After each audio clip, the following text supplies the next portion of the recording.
school sports teams. The, quote, Fairness in Women's Sports Act bans anyone assigned male at birth from competing with female players. The bill is the latest in a nationwide push to pass such legislation. Pennsylvania Governor Tom Wolf has said that he plans to veto the measure should it pass. Kansas Governor Laura Kelly vetoed a similar bill in her state Thursday. She said in part, this legislation sends a devastating message that Kansas is not welcoming to all children and their families, including those who are transgender. Meanwhile, the National Center for Transgender Equality says calls to the Crisis Trans Lifeline have tripled since debate about these bills began. As the organization told the Philadelphia Inquirer, quote, with increased visibility, you're also more visible to the people who hate you. To talk more about this is Lori Lindsey. She is a former member of the U.S. women's national soccer team and a current sports broadcaster. Lori, good to have you on the show. So the governor of Kansas called the transgender sports bill in her state unnecessary and discriminatory.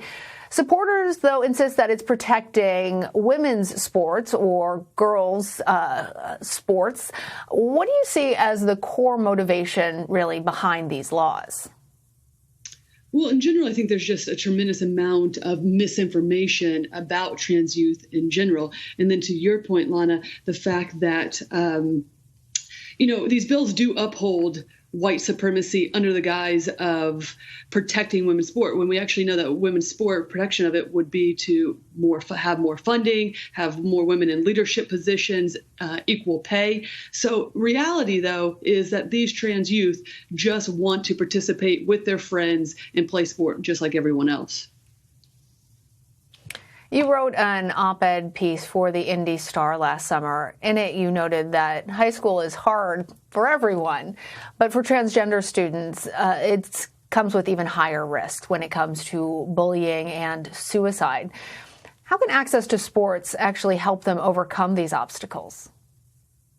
Well, studies have shown that sport reduces the risk of depression. I know firsthand what life lessons I've learned. It's the gift that keeps on giving in terms of participating with your friends.